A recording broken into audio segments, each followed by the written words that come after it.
अब आईपीएस अफसरों के तबादले से जुड़ी हुई एक खबर। पिछले दिनों आईपीएस अफसरों के बम्पर तबादले हो गए। इसमें करीब 13 जिलों के एसपी बदले गए हैं।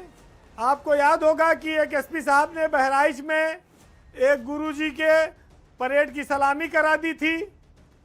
वो कथावाचक हैं, काफ़ी उस समय उनकी किरकिरी हुई, लेकिन चूंकि सरकार में वो गुडबुक में रहे हैं, उनके पास दिल्ली का तगड़ा कनेक्शन भी रहा है। अब एसपी में उनका मन नहीं लगा तो उनको फिर से दिल्ली भाग गई।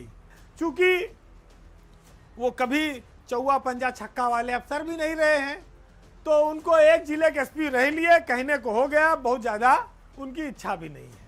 अंबेडकर पार्क में एक बार बरसात के समय में लड़कों ने बड़ा हुड़दंग कर दिया था लखनऊ में, उसका बड़ा वीडियो वायरल हुआ था। उस वीडियो में के समय ये डीसीपी थे प्रबल प्रताप लखनऊ में।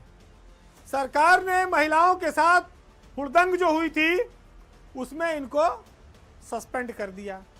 प्रबल प्रताप बड़े मुश्किल से वहां से निकले थोड़े देर बाद, तो उनको एसपी महोबा बना दिया गया, लेकिन वो वहां टिक नहीं पाए। लगभग साल भर से कम समय रहा होगा कि वो क्लीन बोल्ड हो गए। अब क्लीन बोल्ड कैसे हो गए? पिछले वाले डीजीपी साहब ने भेजा था, यहां गए तो थोड़ा स्टाइल में रहे। भाई स्टेट कैडर के अफसर थे, सही समय पे मिल गया जिला, तो सोचे थोड़ा ठीक से मौज ले ली जाए। अब वो क्यों हुआ ट्रांसफर, उसके पीछे कुछ तो ग्लैमर का कारण है और कुछ एक दूसरा वाला कारण है।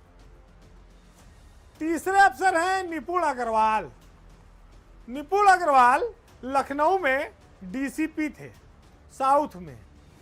पहले वो जिले में एक एसपी रहे हाथरस में, फिर लखनऊ आए डीसीपी बन के। अब उनको आला हाकिम के गुस्से का शिकार होना पड़ा है। अब निपुण अग्रवाल यहाँ से मुरादाबाद पीएससी में भेज दिए गए, जहाँ पहुँचने के लिए सीधा रास्ता नहीं है लखनऊ से, न दिल्ली जा सके थे। चूंकि निपुण अग्रवाल के काम में कोई ज़्यादा कमी नहीं थी, लेकिन कुछ पारिवारिक और पुराने आरोपों के चलते उनको मुरादाबाद पीएससी में भेजा गया है। लखनऊ में उन्होंने बढ़िया काम किया। अब अतीत पीछा नहीं छोड़ता, और बॉस ही जब नाराज है तो कहीं ना कहीं सजा तो भोगनी पड़ेगी। फिर अगला नाम है हमीरपुर की एसपी दीक्षा शर्मा का। दीक्षा शर्मा 3 साल से ज़्यादा समय तक हमीरपुर में एसपी रही। अब वो लखनऊ कमिश्नरेट में डीसीपी बनाई गई। दीक्षा ने एक रिकॉर्ड बनाया हमीरपुर में, इतने लंबे समय तक उनका पहला जिला था, लेकिन कहते हैं कि काजल की कोठरी से वो बेदाग निकल आई, क्योंकि हमीरपुर खनन वाला जिला है। काले कारोबार में उन्होंने अपने दामन को उजला बनाए रखा। दीक्षा शर्मा उत्तर प्रदेश में ईमानदार आईपीएस अफसरों की श्रेणी में अब जानी जाने लगी हैं, और वो इंटेलिजेंट अफसर हैं, इंफॉर्मेशन से हमेशा मजबूत रहती है। इसी तरह 2019 बैच के आईपीएस अफसर हैं शशांक सिंह, जिनको महोबा का नया एसपी बनाया गया है। एक नौजवान उन अफसरों के इतर है जो नौकरी के शुरुआती दिनों से ही कमाई के फेर में लग जाते हैं।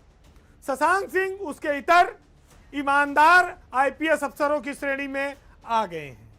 वो निष्पक्ष काम करते हैं, ईमानदारी से करते हैं, और आने वाला वक्त उनका जो फ्यूचर है वो काफ़ी ब्राइट है।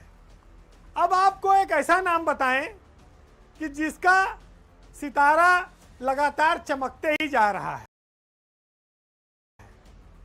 बात शक्ति मोहन अवस्थी की, जो महाराजगंज जिले के नए एसपी बनाए गए हैं। शक्ति मोहन मोह लेते हैं लोगों को। नोएडा में वो 3 साल तक डीसीपी पद पर रहे, और उनकी 10 उंगलियां घी में रहीं। उनका जुगाड़ इतना तगड़ा है कि नोएडा से लेकर लखनऊ तक उनके कई शुभचिंतक बैठे हैं। उनको इसीलिए बहुत बड़ा जिला दिया गया है। शक्ति मोहन अपने नाम के अनुरूप काफी शक्तिशाली अफसर हैं और उन्होंने जो नोएडा की चमक धमक आलीशान जिंदगी जी है वो शायद महाराजगंज में थोड़ा उनका मन कम लगे क्योंकि वो तराई का जिला है, बॉर्डर का जिला है। लेकिन चूंकि दूसरे देश से, नेपाल से हवा का झोंका आता रहेगा तो हो सकता है उनका मन लगा रहे। वो 2019 बैच के आईपीएस अफसर हैं और नोएडा में पूरा पेट भरकर आए हैं। शक्ति मोहन अवस्थी उत्तर प्रदेश में आईपीएस अफसरों में एक ऐसा नया नाम बनकर उभरे हैं जो हर समय में महत्वपूर्ण और मजबूत पोस्टिंग पर रहेंगे, क्योंकि जिसका जुगाड़ चलता है उसका चमक कभी फीकी नहीं पड़ती है। तो आईपीएस अफसरों में जो चीज़ें बहुत लेट में शुरू होती थी, यहाँ नौजवान अफसर कुछ लोगों ने बहुत जल्दी शुरू कर दी है और वो कई सीढ़ियाँ चढ़ चुके हैं, अपने बैच के कई अफसरों से आगे जा चुके हैं। अब ये अलग बात है कि ये कृपा कब तक रहेगी, ये कब तक चलेगा, ये कोई कह नहीं सकता, लेकिन हर चीज़ का मूल्यांकन तो होगा एक दिन और उसका परिणाम भी आएगा।